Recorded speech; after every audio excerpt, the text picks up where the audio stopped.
Hello and welcome to the Jefferson My Drinks Fantasy Podcast, the pod on a mission to normalise 8-team leagues. I'm Pete McManus, who's just got completely taken aback by how short that intro was compared to our other intros for anyone who's watching on YouTube. And I'm joined by Ian Harrison and Hannah Monk. G'day! How's it going? I've got to give credit to H for coming up with that new intro video. Looks pretty smart. Well done, H.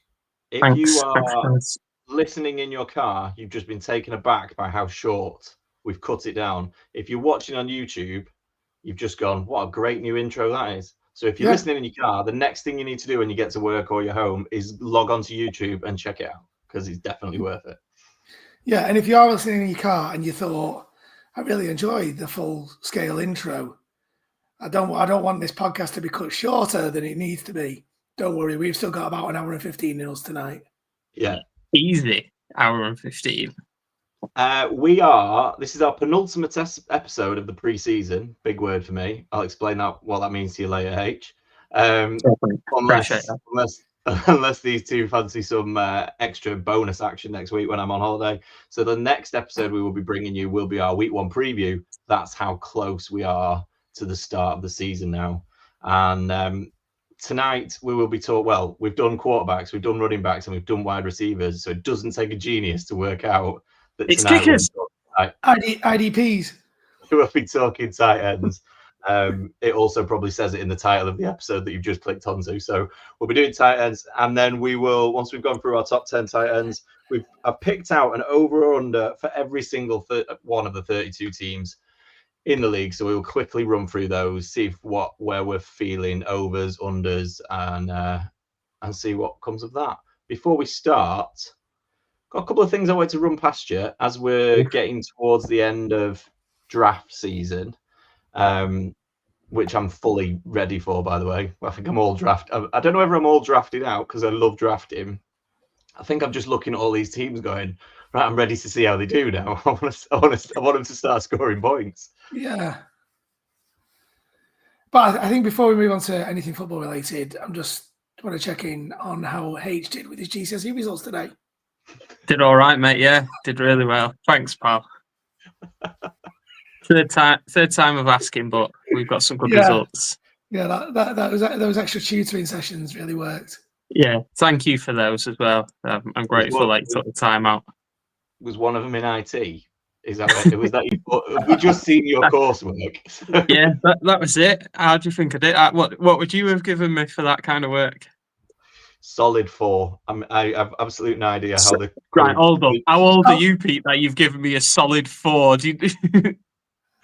Mate, all I've heard is from today is people. I've been googling what that means today because I was like, what happened to ABC? It's all gone. It's all gone.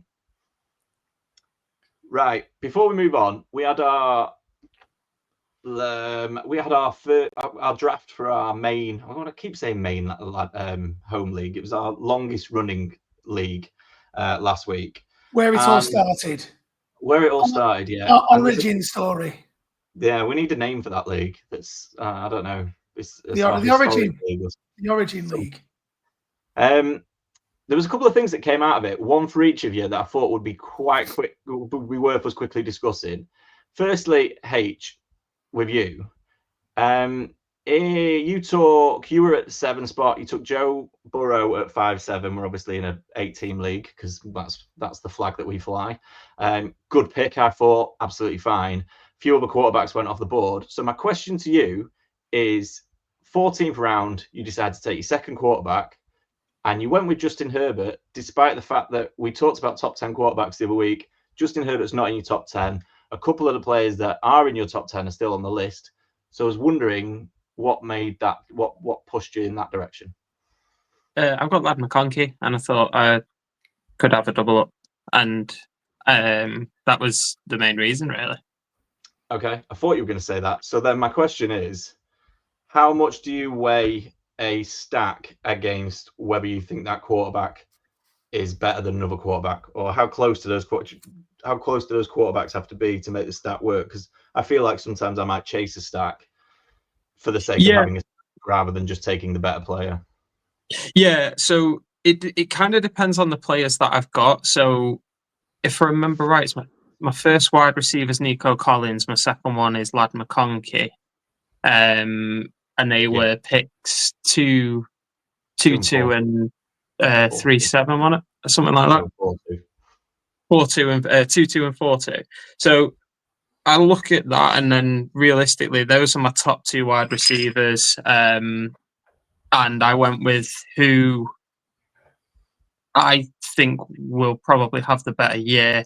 Realistically, I'm probably only going to play them for one game, unless Burrow gets injured or somebody.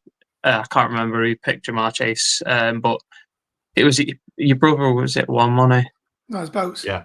Boats, sorry, yeah. So it maybe Boats wants to come and get Joe Burrow from me to pair him up with Jamar Chase or something like that. I don't really know, but realistically, Herbert's probably I doubt it. He's got Josh Allen and another one. But yeah, realistically, it probably Justin Herbert's a little bit closer to that sort of 8, 9, 10 than somebody like CJ Stroud is, in my opinion. And no, but I'm just wondering. So you didn't have Herbert in your top 10, but you've got Goff at 7, and Goff was still on the board. Yeah. Did you consider taking Goff instead, or was it just a simple I want a stack? If I'm going to, I did consider it. I think there was a couple of others that were there as well that I was really considering as my second quarterback, but it was the stack that just makes a little bit of a difference, because if those two go off, you've got a quarterback going off with a wide receiver that is in tandem with him, and you can make a good run with things like that. I mean, granted, the dream would have been Chase and Burrow, realistically, but I was never going to get Chase at one. Yeah, I think that's the stack everyone wants. Burrow this year. I think everyone wants Jason Burrow this year, really. Ian, which brings me on to your question, Ian. So you were at the 6th spot. Yeah. The top 3 went Chase, CeeDee Lamb, to which one? Everybody knows who took him, and Justin Jefferson. And then it went Bijan Barkley, I think. Just double check. Yeah, then it went Bijan Barkley, which left you on the board with your number 1 running back still available, and you took your number 4 running back. So my question is, why? I thought my number 1 might have come back to me. Oh, okay. So I took the gamble. I took the gamble on getting McCaffrey coming back in the 2nd round. And you took Ashton Jeanty instead. You didn't think Ashton Jeanty would make it back? Oh, no, I didn't pick him, did I? No. The guy at 8 took McCaffrey. Yeah, he took McCaffrey and Amon-Ra on the turn, and I genuinely thought CMC might come back to me, so I took Chauncey. Okay. I wondered whether it was that or whether it was a health thing. Not at all. It was just a gamble that didn't pay off. Yeah, because the thing is with me, both of us, when we did the running backs a couple of weeks ago, both of us put McCaffrey at the top. And I think it's very easy when you're doing a podcast and it doesn't actually matter, and we could just have a laugh about it at the end to go.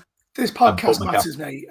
Yes, but the rankings don't matter. Yeah. To put the CMC at the top and just go, we think he's the best running back. It's another situation when you sat in the middle of the 1st round or towards even the back end of the 1st round to select him over other running backs who haven't got the same injury history. So I just wondered whether there was anything in that. Were we both happy with the draft in the cold light of Thursday morning, and when you look back on it? Yeah, I'm looking back on it now because I wasn't expecting some follow-up questions based on my team, but yeah, I'm happier with it now because I took Cortland Sutton as my 2nd receiver, and with them now trading a receiver valet to the Saints for a couple of picks, it just makes me a bit happier. That news has not crossed my desk yet. Well, the Broncos have traded Valet to the Saints for a couple of picks. Do you know who the Saints cut, though, today because of it? Kamara. No. Donovan Peoples-Jones. Donovan, he's still knocking about. Peoples. Fury. If you've got a Dynasty League and you've got him your teams, you are not doing very well. That's a deep bench at this point. Yeah. That's a deep bench. Right, should we talk tight ends? Yes, let's go. Go on then. I'll quickly flick through the ADP. We're only going to do top 10 because after that, I mean, let's face it, we're only talking tight ends. It gets pretty grim after the top 10. Bowers is at 1, McBride's at 2, Kittle's at 3, Laporta is 4, Hawkinson's 5, Kelsey 6, Andrews 7, Ingram 8, and Njoku 9, and Warren 10. I'll kick us off. It will come as no surprise to anybody who listens to this podcast or who is currently watching the podcast who I've got at number 1. Murray, McBride, touchdown Cardinals. That was easy to What's find. that? He only scored 1, I think, or 2. I think he got 2 in the back-to-back last game of the season. So I've got McBride at 1, Bowers at 2, and Kittle at 3. And I think I'm going to stop there for a second because I mean, this is the time when I might as well. I think I'll probably be the only one who's got McBride at 1, so I might as well explain my reasoning. I don't think it's a massive difference. I think Bowers is going to have a big year. I think they weren't that different last year. And I think the big thing for me, if I'm putting my argument together, is 1, you get McBride slightly cheaper, which I think helps from a fantasy. But in terms of where I think they will finish, I think McBride will be 1. Because when you look at the two offenses, I think the Raiders are going to get better, but they've got more pieces. I think the Cardinals could get slightly better with the same pieces. And the touchdown thing for me is a big. So I think McBride, he only ended up with 2 receiving touchdowns. He had, to be fair, he did have a couple of like 1 rushing and 1. I don't even know what you call it, a touchdown where he recovered it in the end zone. I think that will double. I think he'll be closer to 8 to 10 touchdowns this year. I think Marvin Harrison will get better, which will improve the offense. I think they'll be better. They will score more points. I think James Conner was a massive driver of that offense last year. I don't think he'll be as important to them. I think they're going to have to go through the air a little bit more. And so that's why I've got McBride at 1. I've got Bowers at 2 because I still think he's elite, and I think there's not much between them two. Kittle at 3 is about the easiest plug and play from any of the rankings I think we've done. I think he's not quite as good as the top 2, but he's definitely better than everybody else. And again, for me with Kittle, it comes down to he's just not. If you watch Kittle over the last few years, he's more than capable of being the tight end 1 in any given week. But he's also they're more than capable of putting more often than not, or more often than you would like. They send him out just to block, and he has a different assignment, and it's just not his week, which is why I'd put Kittle at 3. And then quickly running through the rest, I've moved Ingram up to 4. I think he's a PPR machine. Kelsey at 5, Laporta's down at 6, and Njoku up at 7. I've got Hunter Henry is my top 10 gamble, number 8. Hawkinson, and I've dropped to 9, and then I've got Kyle Pitts at 10. Oh, come on! Come on! I'm going to be completely honest. I've been moving around on Pitts all summer, and if Darnell Mooney was looking like he was going to be fit at any point in the next 2 months, he would not be there. But I look at that Falcons team, and they are going to force feed Pitts the ball, and I just don't think you don't have to do that much to be a top 10 tight end. And I think if Penix is half as good as they think he is, I think Pitts is on for a slightly better season. He's not going to blow anyone away. He's not going to win anyone any championships, but I think he might sneak into the top 10. So that's my list. Kyle Pitts train is back. Any questions? No, not so much questions, but my first real problem with it is, Bowers at 2. We're going back to this. Did you not just hear my fully fledged argument? No, I get you. I do get your argument, and McBride is due an uptick in touchdowns.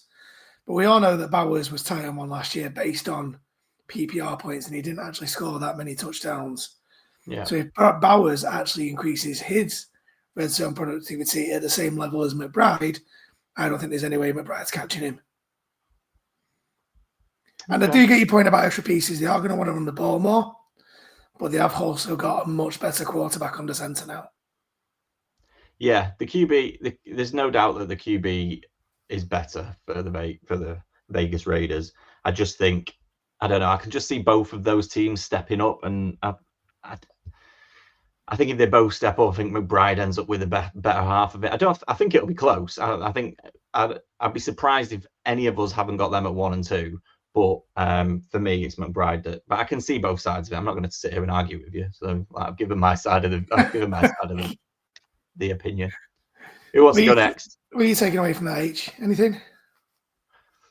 To be fair, I think the biggest surprise for me is the Kyle Pitts somehow managing to sneak in there. And then did you have Njoku as well? And Njoku's 7. Moved him up 2 spaces. Yeah.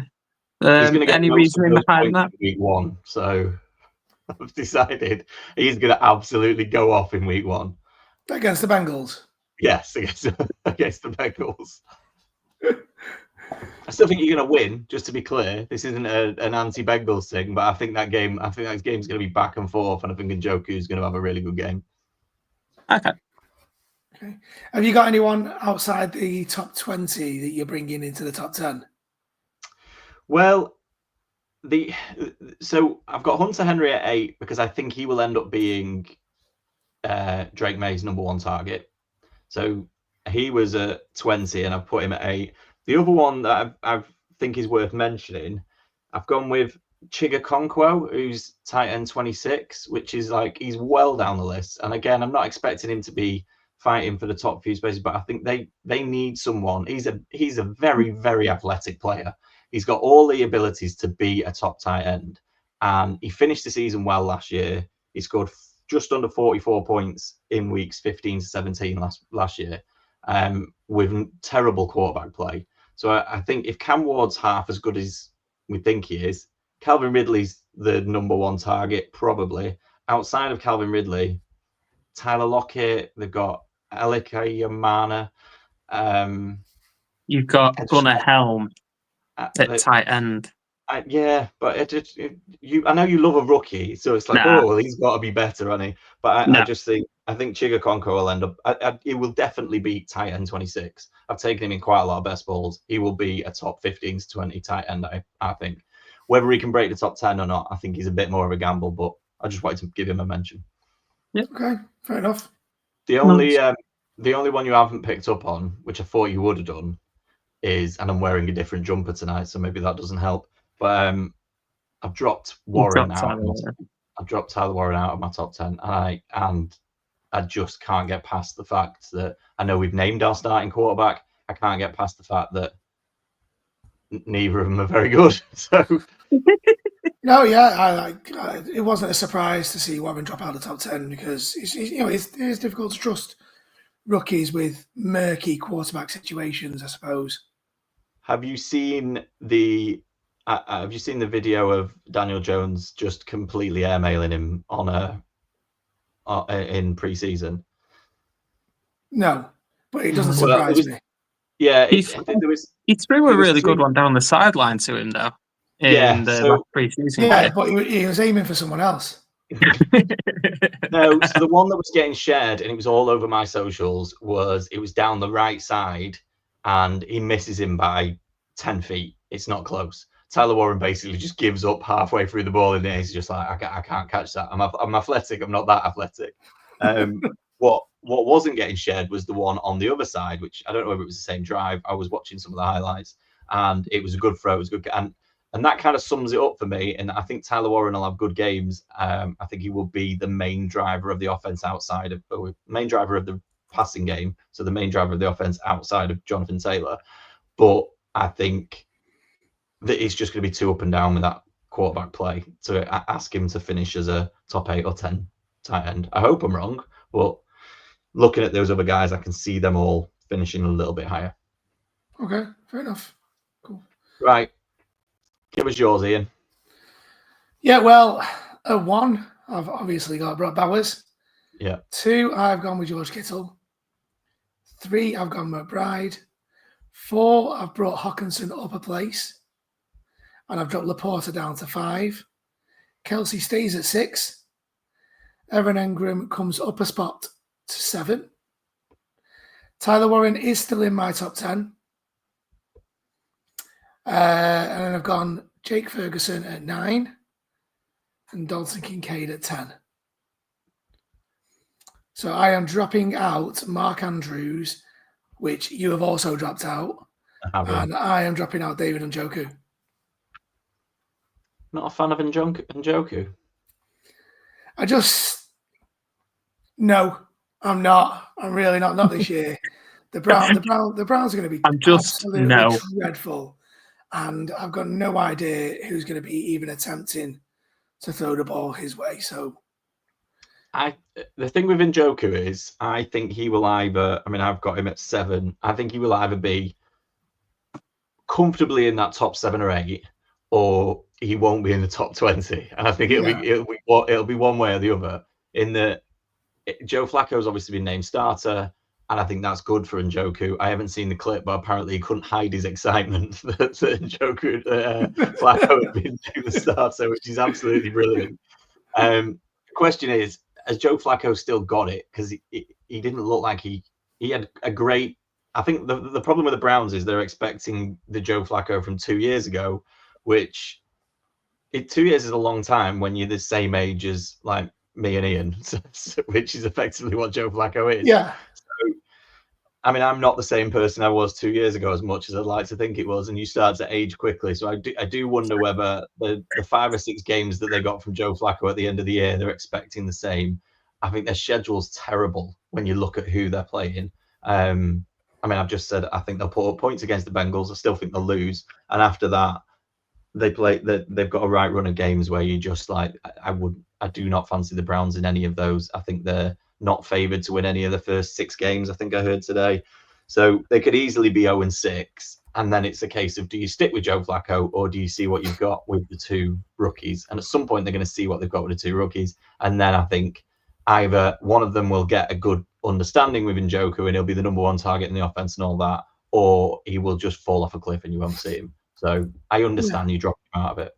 Yeah, there's a lot of ifs, buts, and maybes there, and for fantasy, and Njoku is definitely a tight end you can probably get off waivers at some point during the season anyway.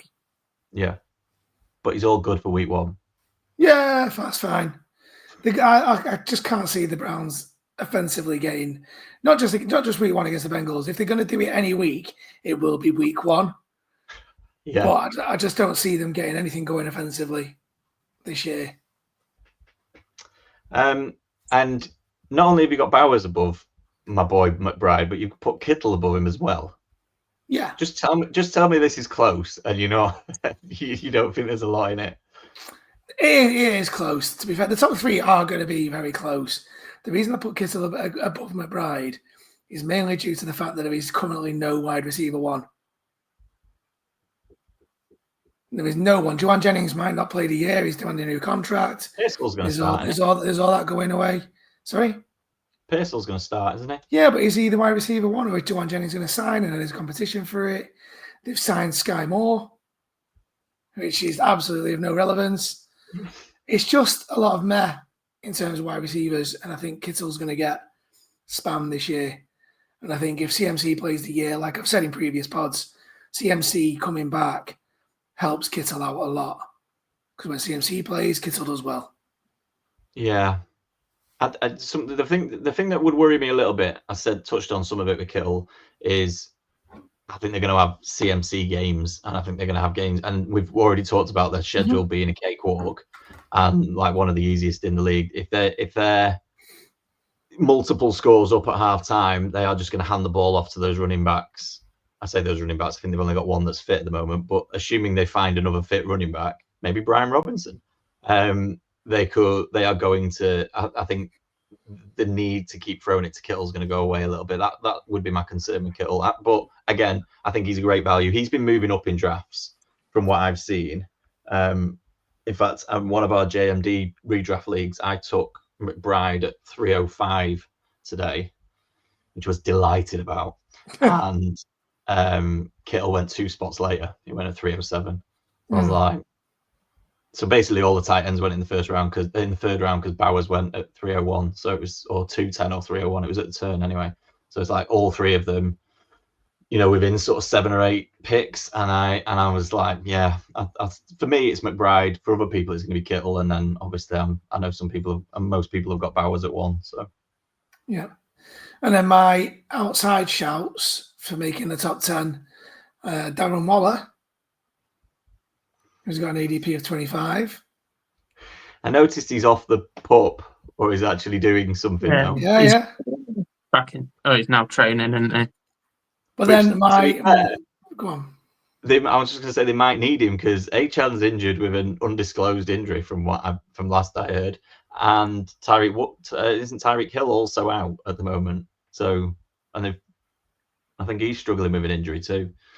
So they basically got Jalen Waddle. Which is great for you. Yes, it's absolutely brilliant. But then my other outside shot for the top 10, and he's currently at ADP 26, is Mason Taylor at the Jets. I've been loving watching some of his stuff. His only issue is going to be it appears that Justin Fields legitimately cannot throw a ball. Yeah, He's did he go struggling 1 for in 5 Boston. or something like that? But I've seen quite a bit of Mason Taylor in the off-season and preseason games and in camp, and he looks incredible. Yeah, cool. I like that shout. They've got to throw the ball to someone other than Garrett Wilson, so it could definitely be him. Yeah. H, hit us with your 10. So this is where I differ from you boys even he's gonna more so. So I've gone George Kittle at 1. Yes. Terrible. Yeah, no. So for me with Kittle, I think the schedule helps. Similar to what Ian was saying. Right now, we don't know who Purdy's going to be throwing the ball to, and at some point, he is going to have to throw the ball. I like Purcell a lot. I think Purcell's got a lot of potential. He proved it in a couple of games last year, but realistically, the one that Purdy has the relationship with and the one that Purdy can trust right now is George Kittle. So I've gone Kittle at 1, and to be honest with you, I think Kittle's, as an overall tight end, in terms of blocking as well as pass catching, he's the best tight end in the league. As a all-round tight end, there's arguments to be had better pass catchers, but he is the best. So I'm sticking with it. That's simply not true. I mean, Tyler Warren's the best tight end in the league. I've already told you this at least once this summer. I didn't. This is one of those situations where, based on everything that you both just said, I could end up hating George Kittle, but he's such a great dude. Yeah, I'm just gonna let it go. So. Yeah. Number 2, I've got Trey McBride. I've got Brock Bowers at 3. I think the reason I'm down slightly on Bowers is I think one, I'm not keen on where he's being drafted. Just say it. That's fine. You don't need to explain yourself. That's just what it is. I think I agree with both of you. I think it's going to be really close between the 3. It's just I think the Raiders are going to be a little bit less reliant on him this year because they are going to look to run the ball. They've got Jacoby Myers. You also have to remember Michael Mayer was injured for quite a lot of last season. I think when he came back, he had not a great impact, but he had a small impact, and I think he's going to develop. So that's why I still think it will be very close. I could see them, the 3 of them being in a hat throw of each other. It's just that was my preference with it. Just to upset Ian even more, I've gone Travis Kelce at 4. Ridiculous. Yeah, he's got no other targets. So we don't know what's happening with Rashee Rice. He's going to get a ban. Sky Moore's gone. No worries there. He wasn't going to do anything anyway. They got Xavier Worthy, but he will always go to Travis Kelce, and Kelce will have big. This is Noah Gray's season. You've said this for about 3 seasons, to be fair, mate. So I'm just going to brush over that comment. I've never said anything like that about Noah Gray. I promise you. You've already touched on it, but the Kelce thing comes down to Rashee Rice for me. If he misses 4 games, I don't think he's very good. If he misses 8 games, I think Kelce will have a good year. I think it'll literally come down to that. As I said, one of those games that he misses will be there by a week. They're by week 5 or 6, aren't they? So, 6. I've got 5. Sorry, I've got Sam Laporta. I've got Tyler Warren at 6. I've got Evan Ingram. It is high, but going off what Pete said earlier, I don't think the Colts have got much else in terms of throwing it. Pittman had a terrible year last year. Alex Pierce showed signs, but yeah, I'm not going to draft him in any drafts. So I think Josh Downs. Josh Downs as well. Again, I'm not going to draft him. I think there's a chance for somebody to pick up the majority of the targets, and I like what Warren's done. I was a big fan of him at college, so I've gone with him there. 7, I've gone Evan Ingram. 8, I've gone Zach Ertz. 9, I've gone TJ Hawkinson, and 10, I've also thrown in Hunter Henry as well. So there's a few surprises in there, but I'm okay with it. No Kyle Pitts. Unbelievable. Just outside, and I mean just at like 20. Kelsey, I don't mind. Bit higher than I've got him, but I don't mind it. Warren, I think we've just talked about. I think it's too high. Yes, I think he'll get lots of targets. Will he be able to catch half of them? Who knows? So we'll move on from that. Most of it's all right, mate. Thanks, pal. Talk to me about Zach Ertz at 8. He was tight end 7 last year, and then this year, as it stands right now, they've lost or potentially losing Terry McLaurin. I just think he's got a chance. He's back in training. Is he back in training now? He's off the pup. He isn't necessarily. He's off the pup. He's not back in training. No, but he's back. He's attending. Yeah, that's just standing on the sideline. Like he's gone the James Cook route. I'm going to get dressed. He's gone the John Terry. What used to be the John Terry route. I'm not playing, but I'm going to put my full kit on anyway. So it's now become the James Cook way of doing things.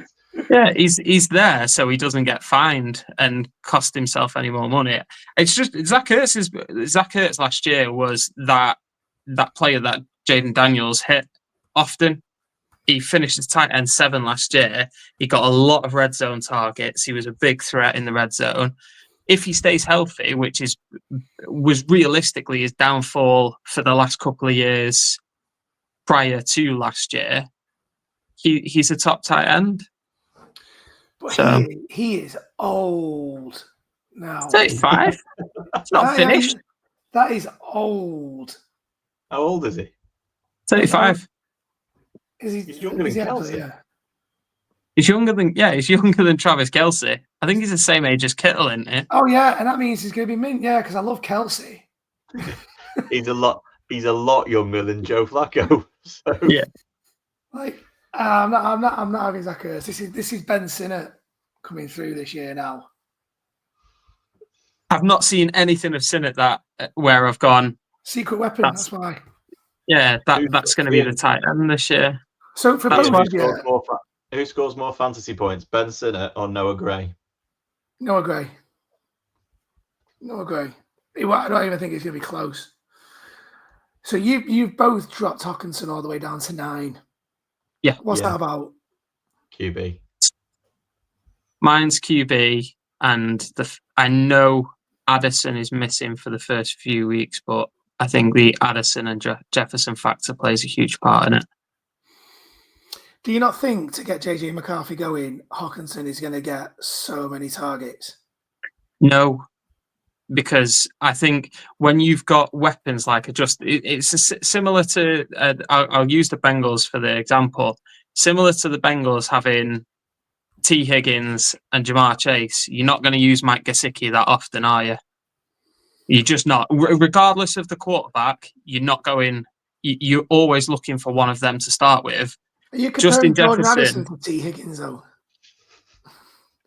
Is it Jordan Addison's not a bad player. But TJ Hawkinson is so much better than Gesicki, though. I don't dispute that, but the 2 wide receivers on the outside are outstanding for the Vikings. They're up there with the best wide receiver duos. Realistically, there isn't many better than that duo. So For me, that devalues Hockenson a bit. And then the fact that we don't know what JJ McCarthy is, I think that takes a hit. I might have a look into that claim because I reckon I can come up with maybe 5 or 6 that have got better duos than the Vikings. You got Jamar Chase, T. Higgins, AJ Brown, Devonta Smith. We're going well off piece there. But we haven't got time for this. Eagles, Bengals straight away. Lions easily. Cowboys easily. I'm going to draw a line under this because we're not even talking about tight ends at this point. No. So, but the only thing I would say about the Vikings is I think they're going to lean a little bit more on the run game. Jordan Mason, Aaron Jones is a pretty good one too. And I think that's where it'll come from. And I think too much has been made of Addison missing time. It's 3 games. It's less than 20% of the season. That's for me. I think Hawkinson's still a good player and still a good shout. And that's why he's still in my top 10. I just don't think, and part of it's for me is the JJ McCarthy thing. I've just not seen it. Show me. And then everyone's just assuming he's going to be brilliant because Kevin O'Connell makes average quarterbacks really good. So yeah. Okay. Fair enough. Before we move on, did you have an honourable mention? Have a what? I've got an honourable mention. Have an honourable mention. I should have called it something else. It was easier for me to say. I have a wild card. Yeah, I've got Brenton Strange at the Jags as a potential. Yeah. Last year when Engram was out, he was tight end 9, tight end 8, tight end 25, tight end 9, and tight end 2 on those weeks. So there's a chance. Well, he is tight end 1 there, so I just kind of like it as a bit of a wild card. Someone's watching your waiver wire.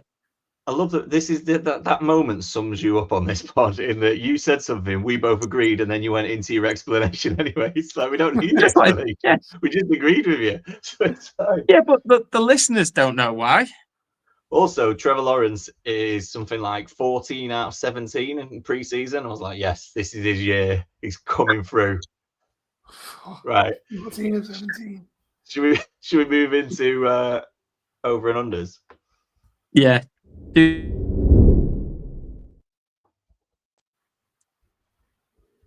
Yeah, we should. What was that? It was the swoosh. The swoosh, isn't it? Yeah. The signifying change of topic. Are you going to put the swoosh in afterwards because it didn't swoosh for me? So. Right. I'm going to quickly run through these. I'm going to make sure we try and stay under half an hour because otherwise this pod's going to be long if we do all pre-season. Before you do, are you tracking these? I can do if you want. Do we want to? Or? Everything has to be a competition with you, doesn't it? I like it. Fantasy football is by its own very nature competitive. It was more of a discussion point, but yeah, we can track them. Okay. I'm gonna have to listeners get your pens and paper out. Right, we'll start with the Cardinals. I've gone with James Conner, 900 rushing yards. For reference, he only broke 900 3 times in his 8-year career, but in the last 2 years, he has gone over 1,000. I say he was back up for quite a considerable amount of that, wasn't he? At the Steelers. Barring injury, he should get more than 900 yards. Yeah, I'll take that as well. Even Rico Dowdle got 1,000 yards last year. Like James Conner's got to get 1,000 yards. I think the Trey Benson fact is the key one, though. Trey Benson could take. He's going into year 2, so realistically, you'd want to see a jump from him. Overs? I'm going over. I'll take the over. Yeah. Just for referencing, you could probably say barring injury for every single one of these going down the list. Yeah, fair point. Unless you're going under, in which case it doesn't matter if he gets injured. Yeah. The Atlanta Falcons, there is a little bit of a tight end skew to these because I was like, we're on a tight end episode, and obviously I can't come on here and not talk. Having put him in my top 10, we can't not talk about Kyle Pitts. Kyle Pitts, the line is 525 receiving yards. And again, in 4 years, he's hit that 3 times. The only time he didn't hit it, he had 356 yards in his sophomore year when he only played 10 games. Give me the over. Kyle Pitts breakout. Bang. Caught a Barring touchdown in injury. training. Over. Right, this is what we're going to do. This is a competition between the two of you. I'm going to stay out of it because I created all the lines. Well, I didn't create the lines. I just got them off Bet365. But so we'll do it between the two of you. Other gambling sites are available. Yeah, we'll check in. Yeah, they're not sponsored as of yet. We will check in halfway through the season, then we'll obviously do a roundup at the end of the year.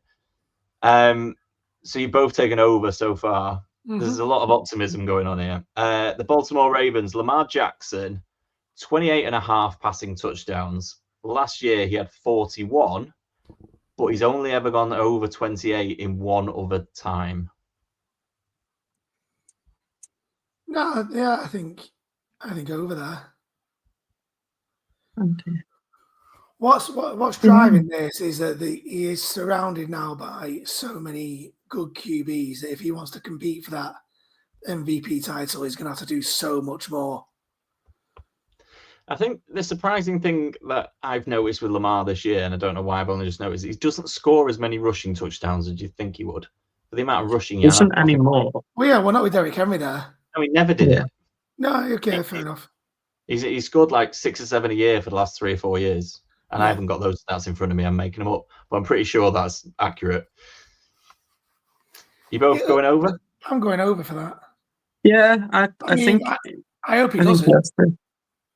I think so far you're turning this to a really good competition. Yeah. It's all right. Somebody else is less optimistic. Probably 12 of those will be against us. This one I found interesting. James Cook, newly signed James Cook, 9.5 rushing touchdowns.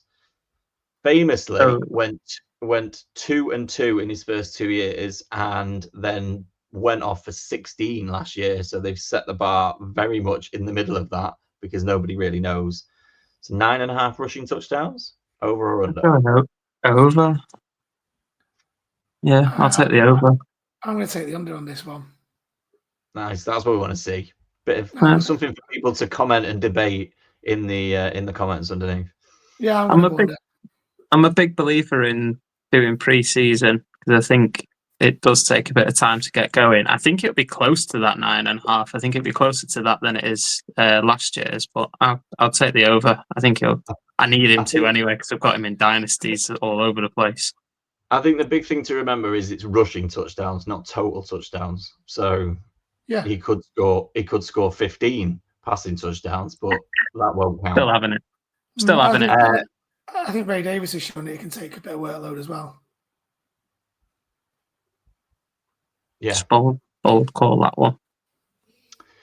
Carolina Panthers, Bryce Young's passing yards is set at 3,225. For reference, he got 2,877 in his rookie year and then 2,400 in 14 games last year. So he's never hit 3,000. The bar is at 3,225. Can he step up to that? Yes. No. Yeah. There you go. Another switch up for you there, Pete. I'm really looking forward to the point that because H is about the most optimistic person I think I've ever come across. H is just taking the overs and everything. My issue with that is I don't think he's got the supporting cast around him to do it. It's got a good run game. Yeah, of course he has because it's Chuba Hubbard and Rico Dowdle who got 1,000 yards last year. Yeah. No, this isn't me being down on Bryce Young.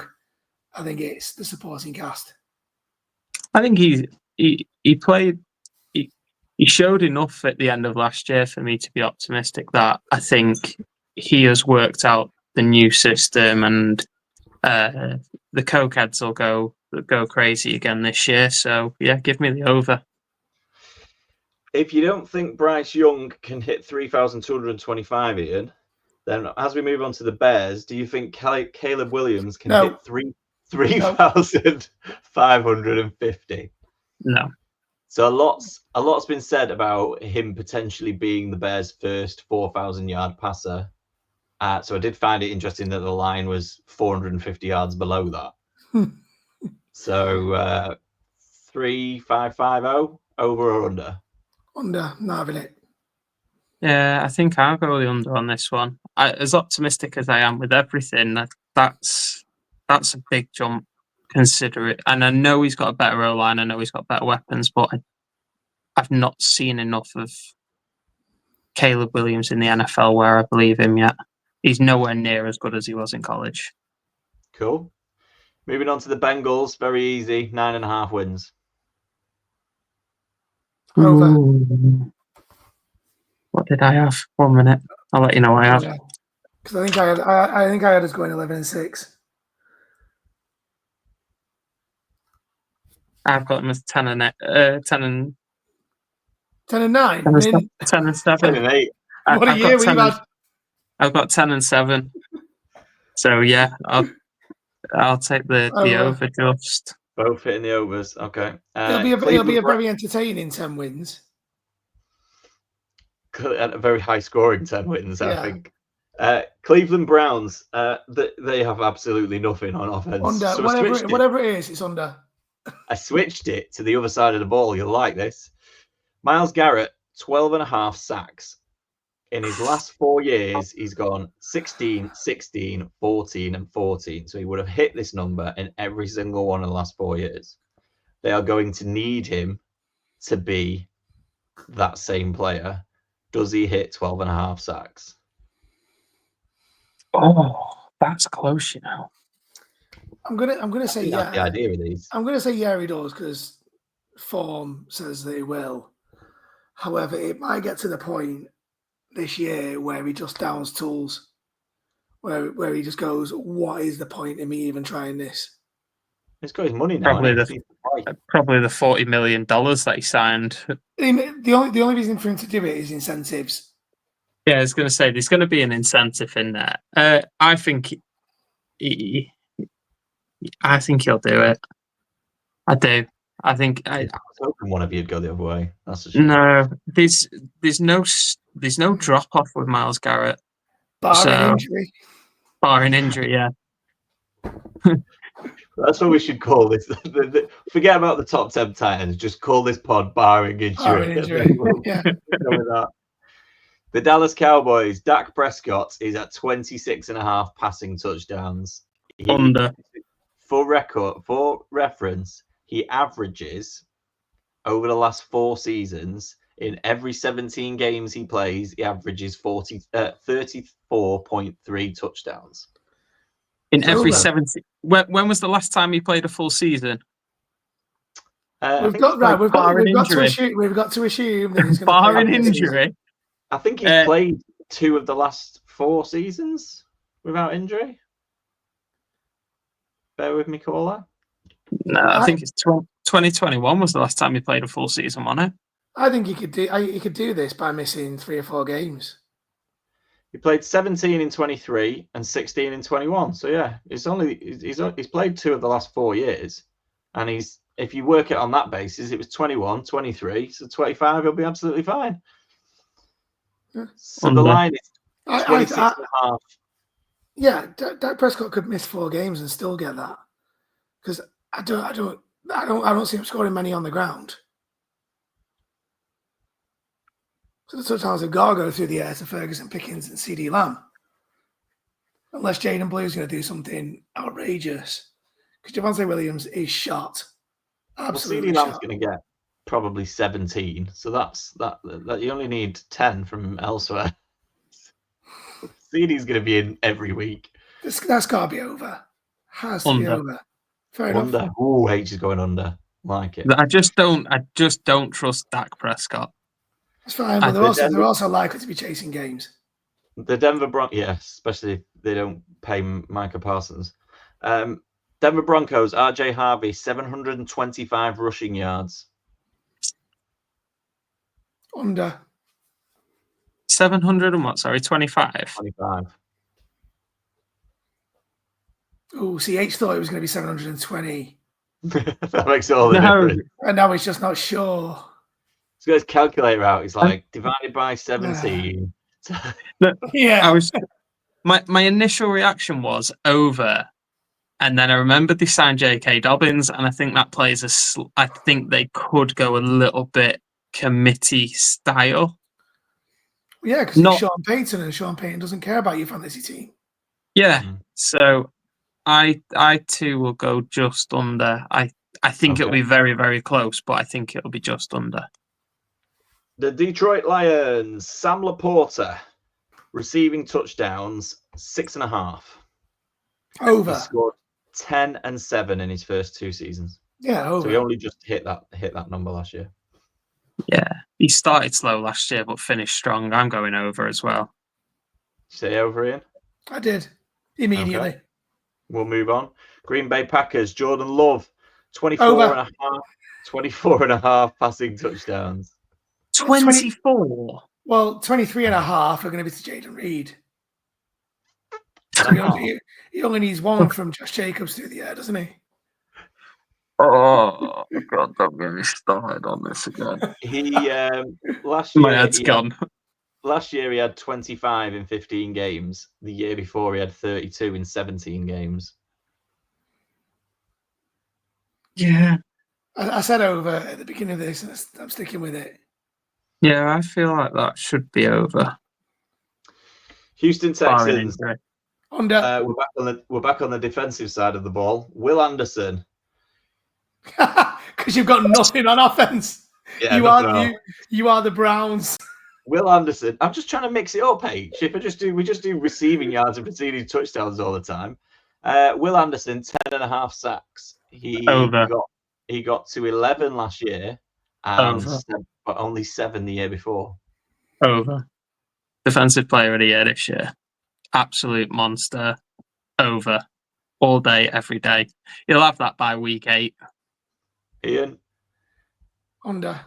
Yes, that was what I wanted. Really set up. The Indianapolis Colts, future AFC South champions. Jonathan Taylor, rushing touchdowns, 9.5. Under. Ooh, don't like that. I'm going over. I think Taylor's got a big year in him still. He scored 11 last year, but only 4 and 7 in the 2 before that because he spent most of it banged up. Yeah. I'm going under because I don't see you getting anywhere near the end zone. Every team scores points. They're going to have to be 50-yard rushing touchdowns. Is he on kick return? He's more than capable of scoring. I don't think they count. They don't count. No, I'm just being facetious. Jacksonville Jaguars, Travis Hunter, 750 receiving yards. Under. Oh, both going under. I'm going to keep this moving. Sorry, while Travis Hunter, I saw a video of him trying to run a route today, and the DB just basically walked around him. The DB barely moved and still covered him. It was ridiculous. Was this in joint practice? Oh, I don't know actually. It's the Dolphins. I just saw a 6-second clip. You might not know the answer to this, but I feel like they're doing more joint practices this year than they've ever done before. Is that a thing? No, I think they've always. A lot of teams have always done it. I know the Texans did 2 last year. We've got 2 this year. We know. I think that's pretty much across the board. They will do at least 1 or 2. Maybe I'm just noticing it more this year, but it feels like every other day they're in joint practice with someone, which I didn't think they did, and I've never really noticed it on Hard Knocks or anything. So they always do 1, but I didn't know they did multiple. So you got both going under on Travis Hunter. Yeah. On to the Chiefs. Mr. QB1 himself, Patrick Mahomes, 27.5 passing touchdowns. I will read you his numbers over his 7-year starting career. It goes like this. 50, 26, 38, 37, 41, 26. No, sorry, 27, and then 26 last year. And what was it? 26.5? 27.5. So the last 2 years he would have missed this number. The question is, are they going to be better this year? I think the problem is it's not that, it's how good their defense is. They don't need to win games they don't blow teams out because but I'm still going to take the over on it. Give me the over. But I think the defense plays a huge part in that. I think I'm going 32 for the year. I'll take the under. Okay. I'll take the under because I also dropped him out of my top 10 QBs this year, so I'll back myself there. The LA Chargers, I will preempt this by telling you there is no way I can see H going under. Do you want to guess who it's about? Ooh. Lad, over. Just give it. If it's Lad McConkey, it's over. No, it's Justin Herbert. I forgot about you, lad, love. Yeah. Justin Herbert passing touchdowns, 22.5. Oh, over. That's low. His 5-year career reads 31, 38, 25, 20, and 23. The 20 was in 13 games for reference. But last year, so basically in a full year, he would hit that every single time.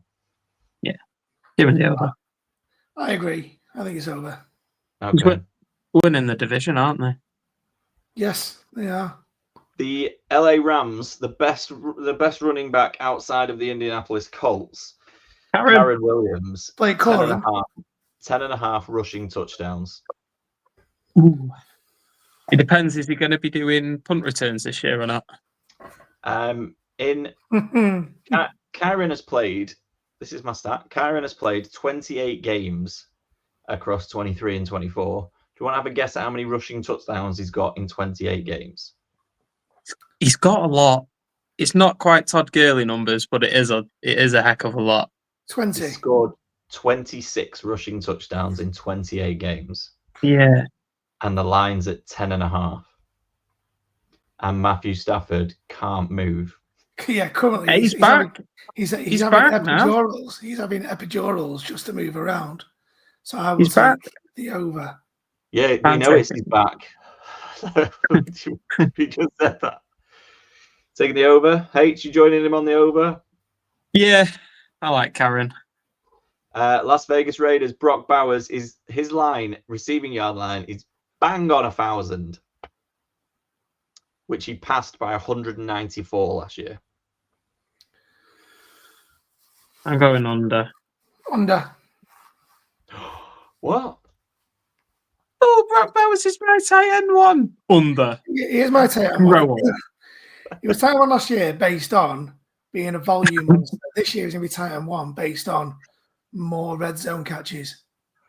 We talked about using more audio on this podcast. I am definitely clipping that bit of H and playing it back over and over when Brock Bowers comes up in conversation. So it's absolutely class. The Miami Dolphins. So you both went under, yeah? Yeah. Yeah. Miami Dolphins, 7.5 wins. Under. Over. Okay. Because Darren Waller's going to be a top 10 tight end. The Minnesota Vikings, JJ McCarthy, 25.5 passing touchdowns. The fact that his number's higher than Justin Herbert's blows my mind.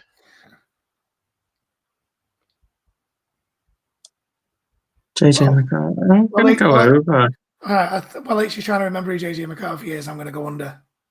No, I was just, yeah, no, I wasn't trying to remember who he was. I was just thinking in my mind, is it plausible that he would get that? And I think it is. I think he's got the weapons to do it. So give me the over.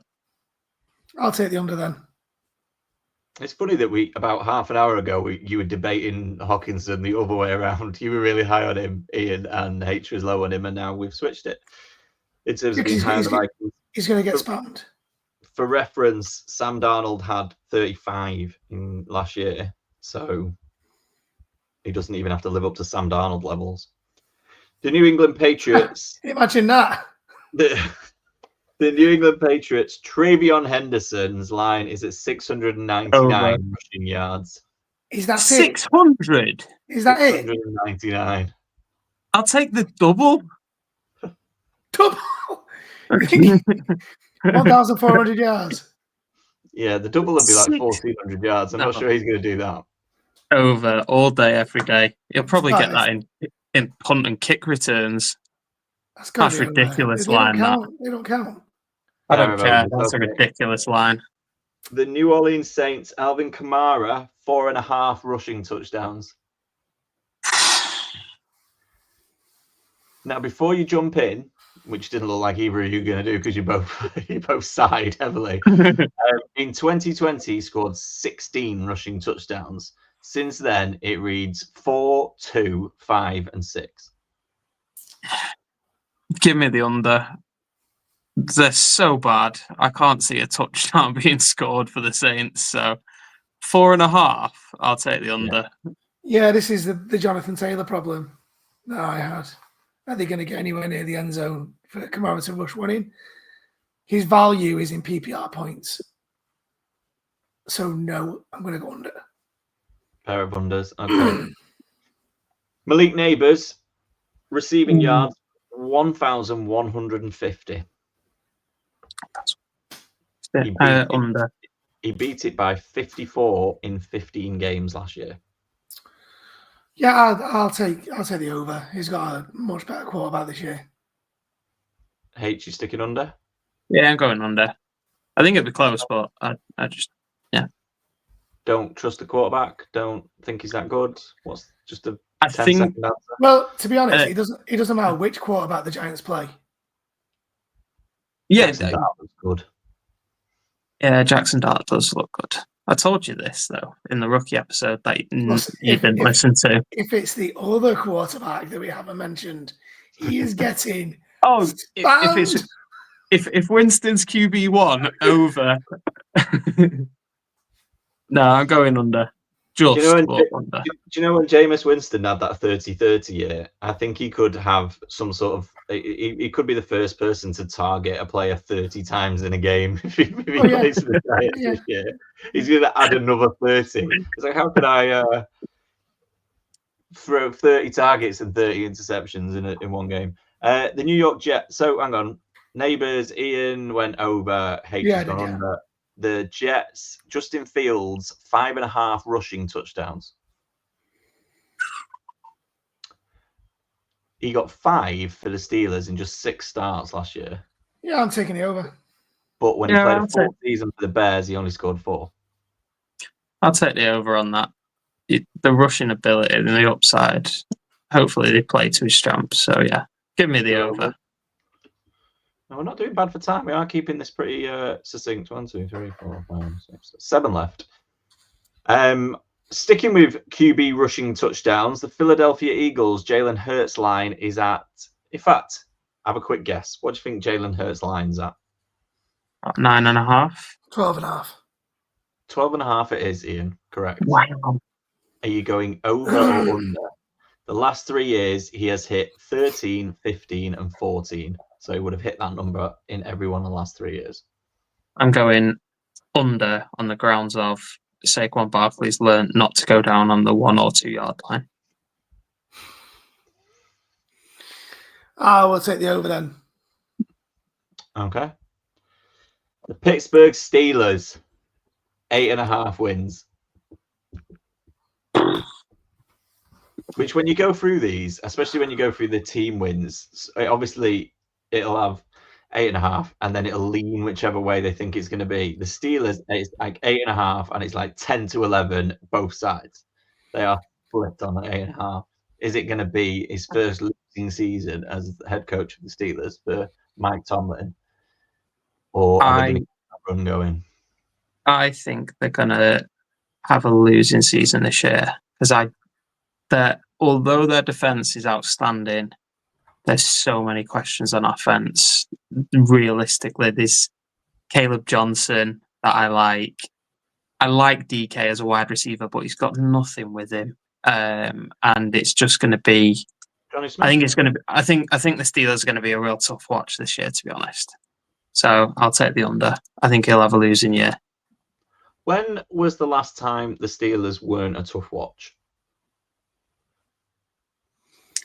When Big Ben was quarterback, probably like they win the Super Bowl. Yeah. And it all depends what you're into. I suppose if you're into shutdown defenses and not scoring points, then the Steelers are great fun. But no, the Steelers D to watch is good. Like the Steelers defense is is arguably one of the best in the NFL, top 5, and they always will be. They've got outstanding pass rush. They're good. I think I'm still burnt from that Steelers Browns game. I can't remember. I don't even remember what year it was. It was last year or the year before, where they should have both been thrown out of the league because it was that terrible. I think the last time they were a good watch on offense was when they had Big Ben, Antonio Brown, and Le'Veon Bell. That's going back some years. That. Right, H, you're going under. Ian, did you make a call?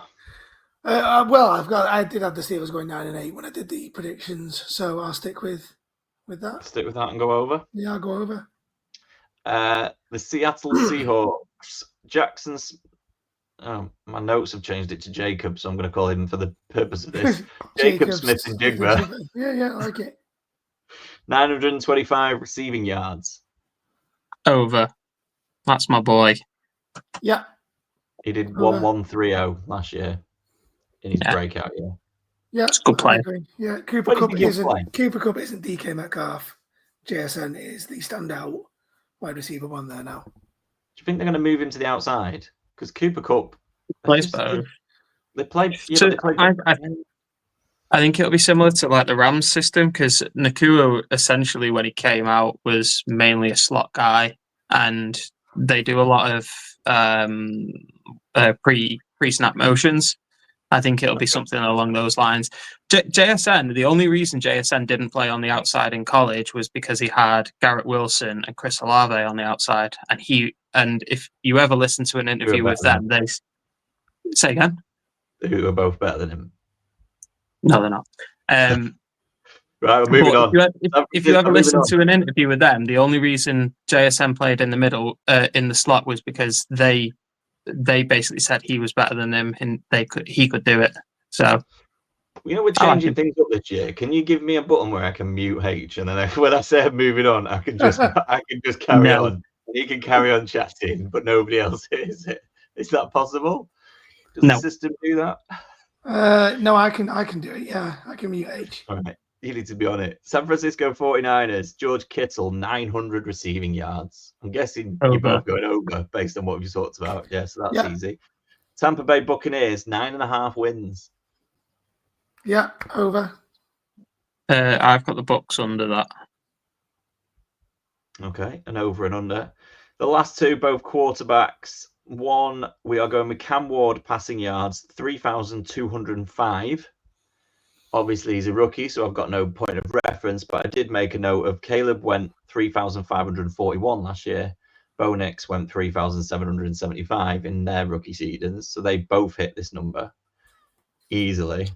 Is Cam Ward good enough to get to 3,205? Don't know what difference the 5 makes, but that's the line. All the difference. Yeah, you are, yeah. Because I thought 3,200 easily. But 3,205. Really. It's going to be like the Mike Evans. Do you remember the Mike Evans play at the end of last year where it's like, we need to get him over 1,000? Yeah, we need 7 yards for Mike Evans. We need 5 yards. Yeah. We could kneel it out and guarantee the playoffs, or we could throw a pick 6, but we could get Mike Evans 9 yards that he needs. I'll take the over. I like Cam Ward. I'd take the over. Yeah.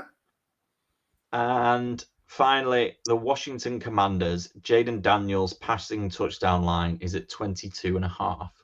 He got 25 last year. I'm going under. I don't know how many of those 22.5 are expected to go to Zach Ertz. About 20, because he's got nothing else if Terry's not there. How many assists will the Bears give him? No, I think I'm going to go over. Over 22.5. This is the resurgence of Austin Eckler when Brian Robinson gets traded. Right, I will go back. I've written them down, so I'll go back through. I'll make a note of them. We'll work out the ones that you've differed on. We'll put those out on socials or highlight them. If you've just watched this episode, comment below. See if you've got any of major takeaways from either our top 10 tight ends or the overs and unders that we've just done. I think we've run over an hour now. I've no just over an hour. So I apologize if you tuned in for an hour's long episode, but hopefully it was some good stuff and worth listening to, worth watching. Anything from either of you two before I wrap us up? No. See you later, guys. As always, follow us on socials at JMD Pod. If you haven't already subscribed to our YouTube, please do. Also try and rate us on podcasts and on YouTube. That would really, all the reviews and stuff help, and I really appreciate. We've got some really good support especially from the people on Sleeper who are getting involved in our JMD League. So shout out to a few people on there. We've had some fun in the last few weeks in those various leagues. Yeah, that has been great, and I appreciate all the support coming from it. Keep telling your friends about it and share like I say, share the pod and share the YouTube. Until week 1 or week 1 preview, we'll sign off.